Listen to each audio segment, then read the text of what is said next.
We often picture the end of colonialism as a single triumphant moment.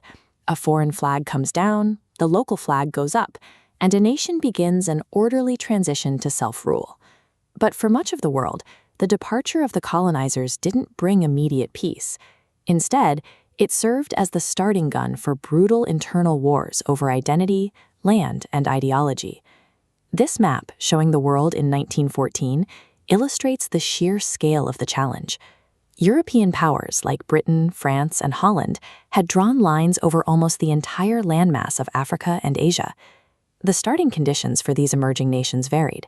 China, shown here in gray, was technically independent, but had its ports and policies controlled by a coalition of foreign powers. Meanwhile, Nigeria, shaded in pink, was a border created by British administrators that grouped together previously separate regions. For both regions, kicking out the foreigners was only the first step. The primary hurdle was figuring out how to build a functioning, unified country from the fractured, exploited pieces left behind. In 1911, the centuries-old Manchu dynasty collapsed.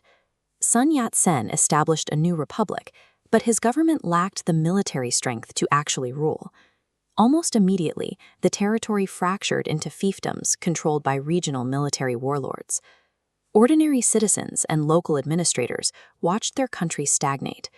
Western powers continued to dictate low import taxes and maintain their own armed forces on Chinese soil, completely immune from Chinese laws.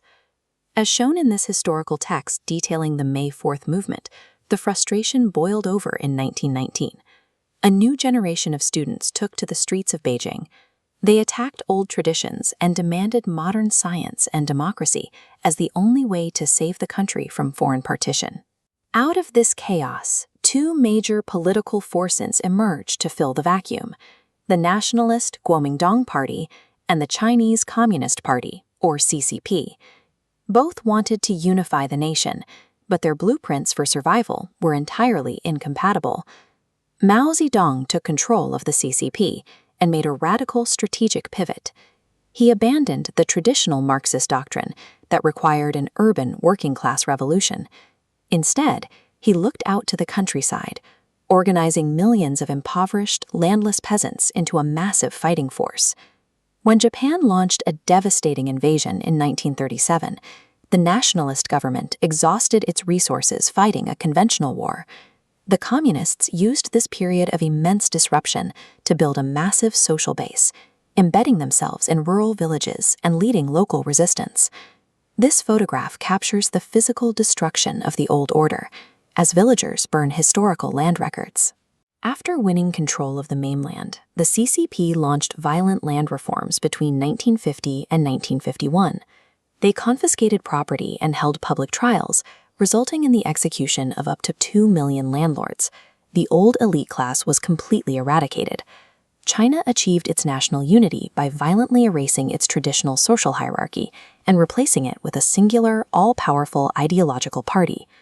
Nigeria's formation followed a different logic. The British colonial administration stitched the country together from disparate territories to streamline resource extraction. This map shows deep regional divides. The British merged the Muslim Hausa Fulani North with the Christian Igbo East and Yoruba West. By ruling them separately, administrators discouraged interaction, preventing a unified class that could challenge British rule. Educated leaders like Nnamdi Azikiwe saw the danger in this fragmentation. He championed Pan-Africanism, a political philosophy designed to build solidarity across distinct ethnic groups, hoping to forge a common Nigerian identity strong enough to demand independence. The British officially handed over power in 1960. They left behind a complex federal system designed to grant autonomy to the 3 major regions, but the new democratic government immediately struggled to maintain a balance of power. Without a shared national identity, political parties fractured along ethnic lines. As multinational oil corporations began funding corrupt local leaders to secure access to the country's vast petroleum reserves, the civilian government buckled and military rulers seized control. These inherited regional tensions eventually detonated. The eastern region attempted to secede, sparking the Biafran War, a catastrophic civil conflict that left millions dead from combat and starvation. Nigeria's tragedy proved securing independence is entirely different from securing a nation. the population remained trapped inside artificial borders that were engineered to divide them. Two vast populations navigating the wreckage of foreign domination, resulting in two starkly different realities. China forced a unified identity through a massive ideological purge, while Nigeria spent decades wrestling with its colonial cartography. Look at the mechanics of state building required.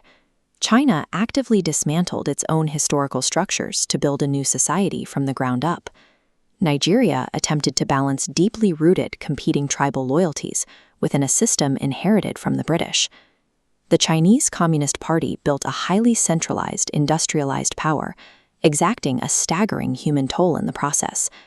Nigeria, meanwhile, endured decades of cyclical military dictatorships and human rights abuses before finally stabilizing into an elected democracy in 1999. National liberation is the exhausting, ongoing process of dismantling predatory, extractive systems to build a social contract that includes everyone.